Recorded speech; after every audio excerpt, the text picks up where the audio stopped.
Bismillahirrahmanirrahim. Assalamualaikum warahmatullahi wabarakatuh. Alhamdulillahi rabbil alamin.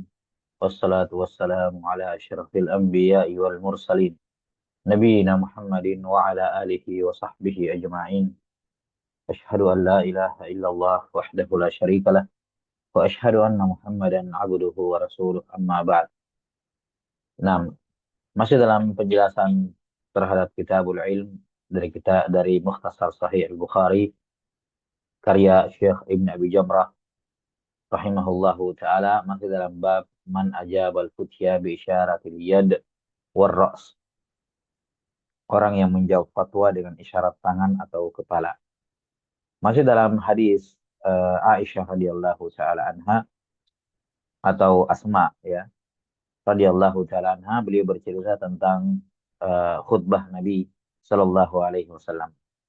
Kemudian terakhir pada sabda Nabi sallallahu alaihi wasallam, innakum tuftanuna fi quburikum misla aw qariba la adri ayya dzalika qalat Asma min fitnatil masihid dajjal. Bahwa kalian akan difitnah, diuji dalam kubur-kubur kalian dengan ujian fitnah yang semisal, setara atau mendekati fitnahnya Dajjal. Ya, di sini kata Fatimah bintul Munzir, saya tidak tahu mana dari dua kalimat ini yang diucapkan oleh Asma, apakah misla atau qarib. Yuqal, dan sudah kita jelaskan ini terdapat dalil akan bahayanya fitnah Dajjal, besarnya fitnah Dajjal, sekaligus menunjukkan adanya fitnah ujian dalam kubur. Kemudian, dan Allah Subhanahu wa taala menyebutkan tentang fitnah kubur ini dalam Al-Qur'an, yusabbitullahu alladhina amanu bil qawli tsabiti fil hayati dunya wa fil akhirah wa yudhillullahu adh-dhalimina wa yaf'alullahu ma yasha. Allah Subhanahu wa taala memberikan kekokohan, kekuatan ya orang-orang yang beriman di kehidupan dunia dan kehidupan akhirat. Kata para ulama tafsir, Allah Ta'ala mengokohkan orang beriman dengan al-qaulus sabit, dengan ucapan yang kokoh di dunia, yakni sebelum meninggal. Ya, dia diberikan taufik, kemampuan untuk mengucapkan la ilaha illallah sebelum meninggal, ya ketika sakaratul maut. Wa fil akhirah, adapun ucapan yang sabit di akhirat, yakni di alam kubur, kata para ulama. Ya, dia diberikan taufik untuk bisa menjawab pertanyaan mungkar dan nakir. Nah, dan ini keimanan terhadap fitnah kubur, kemudian nikmat bagi yang menjawabnya, dan siksaan azab bagi yang tidak menjawabnya, ini termasuk satu dari tiga rangkaian iman kepada hari akhirat, bersama dengan mengimani tanda-tanda hari kiamat, serta mengimani semua kejadian setelah kebangkitan. Kemudian disebutkan pertanyaan malaikat. Dan malaikat ini disebutkan dalam riwayat hadis Abu Hurairah, riwayat Abu Dawud dan selainnya, bahwa ketika para pengantar jenazah sudah pulang, watawalla ashabuhu, para pengantar jenazah sudah pulang, atahu malakani aswadani azraqan, yuqalu li ahadihim al-munkar walil akhar an-nakir. Maka dia didatangi oleh dua malaikat, di mana masing-masing dari dua malaikat ini pada tubuh mereka atau tubuh mereka hitam dan biru. Ya, wallahu alam bagaimana bentuknya, yang jelas dua-duanya hitam dan dua-duanya biru. Aswadani azraqan. Yang pertama disebut dengan nama Munkar dan yang lain disebut dengan nama An-Nakir. Maka ditanyakan kepadanya, yuqalu ma ilmuka bihadzal rajul. Ya. Maka dikatakan kepadanya, apa ilmu kamu, apa yang kamu ketahui tentang laki-laki ini. Di sini terdapat apa perpindahan domir ya. Perpindahan domir dari domir domir mukhatab antum ya, antum jamak ya, kepada bentuk mufrad ka. Ya. Tadinya kan disebutkan kalian akan difitnah, innakum tuftanun. Kalian akan difitnah. Kemudian ketika membawakan pertanyaan dikatakan ma ilmuka. Ya, kenapa nggak didatangkan dalam bentuk jamak juga seperti pada kalimat tuftanuna fi kuburikum, kubur kalian. Kenapa nggak dikatakan ma ilmukum bihadzal rajul, tapi ilmuka bihadzal rajul. Para ulama menjelaskan bahwa ketika menyebutkan fitnah, Nabi SAW mendatangkan dalam bentuk jamak tuftanun, kalian akan difitnah dalam kubur kalian untuk menunjukkan bahwa fitnah ini merata ke semua kalian. Ya, seluruh dari mukallafin, ya kecuali para nabi dan rasul, semuanya akan, dan yang bukan mukallaf ya, semuanya akan ditanya. Ya. Tapi ketika tiba di waktu pertanyaan, ya, Nabi SAW menjadikannya lebih privasi. Ma'ilmuka, apa yang kamu tahu tentang laki-laki ini? Ini untuk menegaskan, ya seakan-akan untuk menyatakan bahwa pertanyaan ini lebih personal, seorang harus lebih memperhatikan. Tadinya kan umum, kalian semua akan difitnah, tapi ketika ditanya, ini seakan-akan lebih personal lagi. Kita seakan-akan setiap dari kita merasakan ditanya. Ya, membayangkan bagaimana ketika ditanya. Jelas ya? Tapi ini sama seperti innal hamdalillah. Ketika kita puji Allah, kita menggunakan jamak. Kami memuji Allah. Tapi ketika syahadat, asyhadu an la ilaha illallah. Saya kan begitu. Sama-sama mutakallim, sama-sama pembicara, tapi yang pertama innal hamdalillah nahmaduhu, kami memujinya. Ini mutakallimnya banyak, tapi asyhadu mutakallimnya wahid, satu orang. Ya. Ini untuk menunjukkan apa makna yang sama. Wallahu alam bissawab. Kemudian dikatakan ma ilmuka bihadzal rajul. Apa yang kamu tahu tentang laki-laki ini? Ya. Enggak dikatakan, enggak ditanyakan misalnya apa yang kamu tahu tentang Muhammad? Enggak. Karena ini kan sifatnya ujian. Ya, sengaja enggak disebutkan siapa orang itu, siapa dia, nabi atau bukan gitu ya. Nah, karena tujuannya di sini adalah untuk menguji, bukan untuk mentalkin jawaban, bukan untuk mentalkin ya, mengimla ya kepadanya, mendikte jawaban kepadanya. Kalau dikatakan ma ilmuka bihadzal rasul atau bi Muhammad misalnya, ya maka itu ada kisi-kisi atau bahkan mungkin sudah jawaban kalau dikatakan apa yang kamu tahu tentang rasul ini. Tapi ketika dikatakan apa yang kamu tahu tentang laki-laki ini dibuat dia tidak tahu siapa dia. Iya, jelas jelas ya. Ini pertanyaan umum, siapa laki-laki ini? Apa yang kamu tahu? Ya, karena di sini memang tujuannya untuk menguji. Maka orang-orang yang apa mengenal Nabi SAW, mengenal sirah beliau, mengamalkan sunnah beliau SAW, dia akan menjawab. Dikatakan di sini, fa'ammal mu'minu au qala al-mumkin.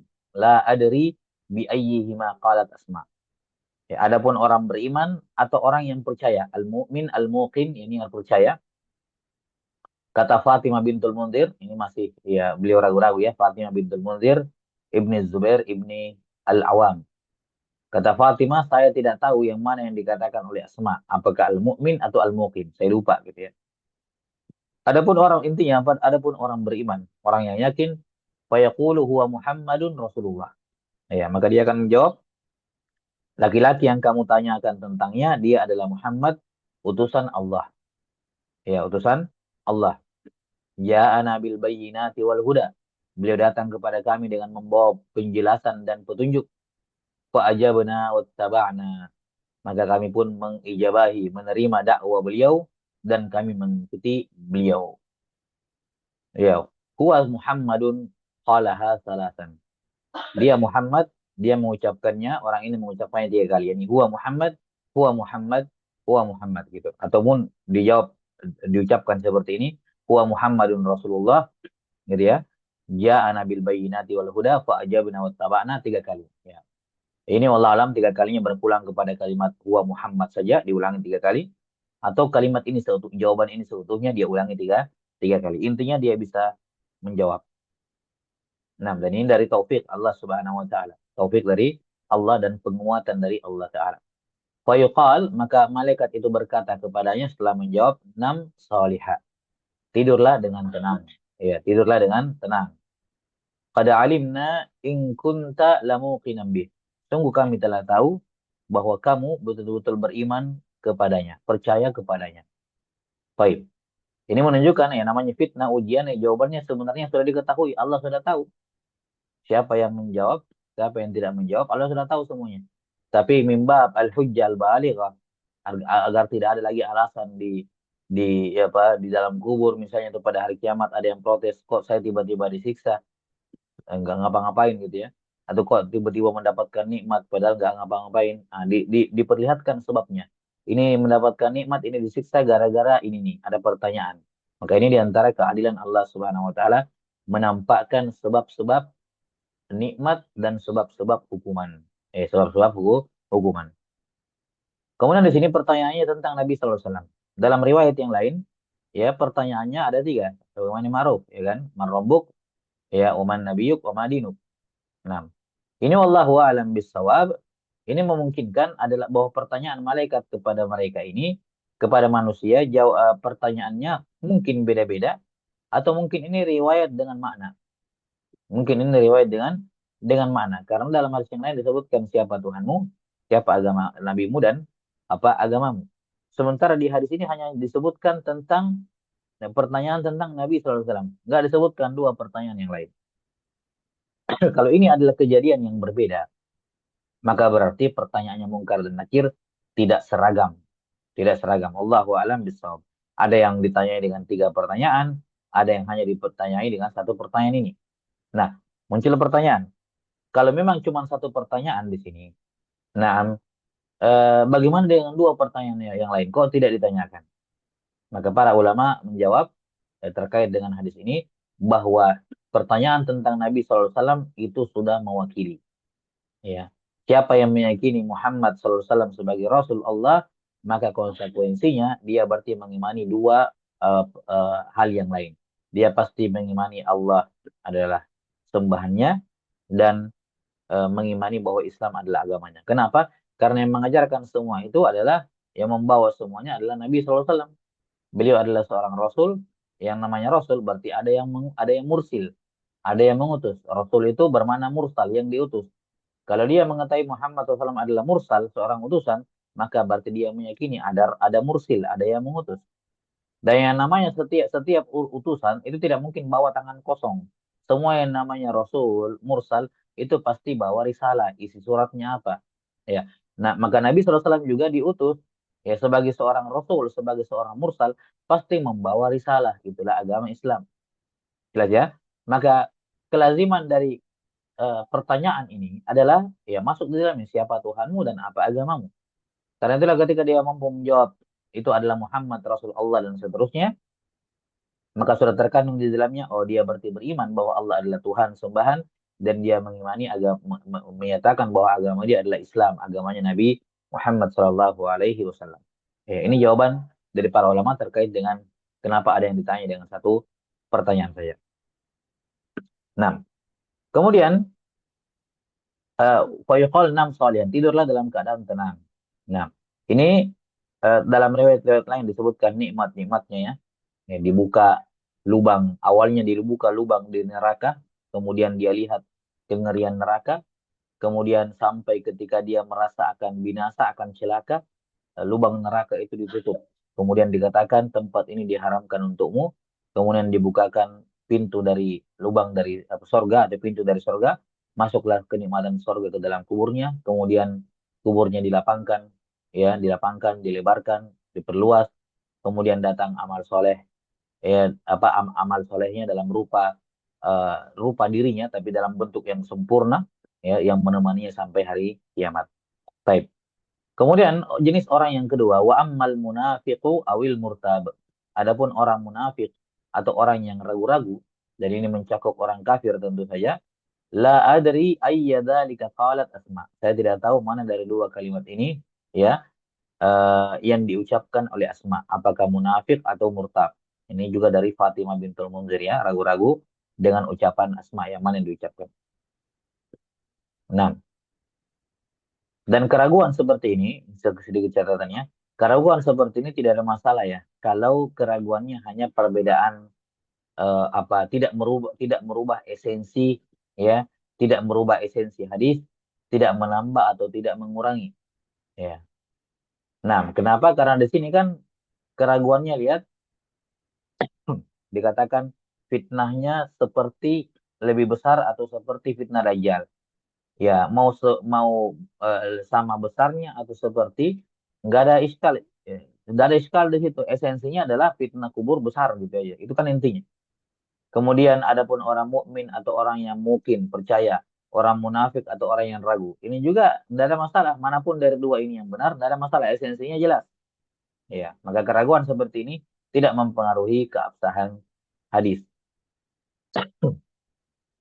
Kemudian fayaqulu, adapun orang munafik atau orang yang ragu-ragu, mereka mengatakan la adri sami'tun nasa yaquluna syai'an faqultuh. Saya tidak tahu siapa laki-laki itu. Saya hanya mendengar orang bilang begitu, orang bilang begini, maka saya pun mengucapkan itu. Baik. Ini adalah orang munafik dan orang murtab. Munafik di zaman hakikatnya adalah orang kafir. Cuman dia melihat Islam kuat, ya, melihat Islam kuat, ada keuntungan duniawinya, maka dia pun pura-pura mengikuti orang lain. Itu maksudnya. Saya melihat orang mengucapkannya, saya pun mengucapkan.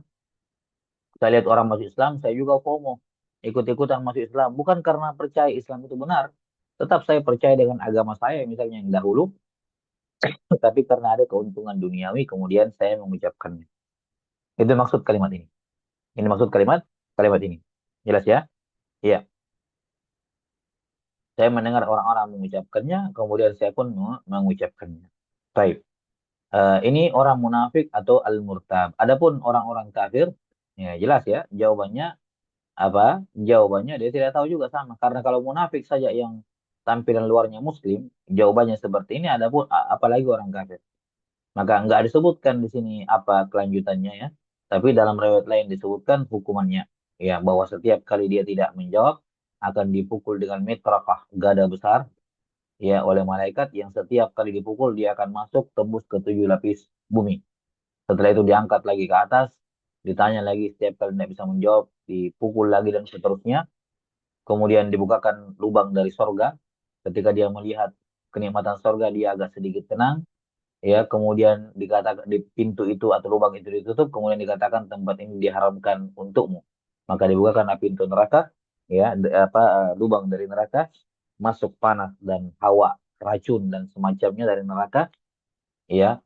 Kemudian kuburnya dipersempit sampai kedua tulang rusuknya bertemu. Kemudian datang amalnya yang sangat buruk dalam rupa seperti wajahnya, tapi buruk rupa, ya, dan menemaninya sampai hari hari kiamat. Nah, adapun orang beriman dia mengatakan ya Allahumma ajjilis sa'ah. Ya Allah, segerakan hari kiamat. Kalau di alam kubur saya nikmat seperti ini, apalagi dalam surga. Sementara munafik dan murtab ini mengatakan Allahumma atau Rabbi la tuqimis sa'ah. Ya Allah, jangan tegakkan hari kiamat. Karena kalau dikubur saya seperti ini, apalagi di neraka. Baik, wallahu alam bishawab. Di sini ada dua jenis manusia. Tersisa manusia yang ketiga, yaitu pertengahan antara muslim dengan munafik atau kafir, yaitu al-fasik. Orang yang fasik ini, kata para ulama rahimahumullah, awalnya tidak bisa menjawab, tapi pada akhirnya bisa menjawab. Ya, pada akhirnya bisa bisa menjawab. Kenapa? Karena padanya ada dua sisi, sisi yang mirip, ya, yang mirip dengan kekafiran, gitu ya, sama-sama durhaka, maka dia mendapatkan porsinya. Tapi di sisi lain dia juga seorang yang masih beriman, maka sama seperti kelompok jenis yang pertama. Maka dia mendapatkan keduanya. Di awal dia tidak bisa menjawab, disiksa dan seterusnya, walaupun pada akhirnya ketika sudah tiba waktunya Allah berikan taufik kepadanya untuk menjawab, maka dia pun mendapatkan nikmat.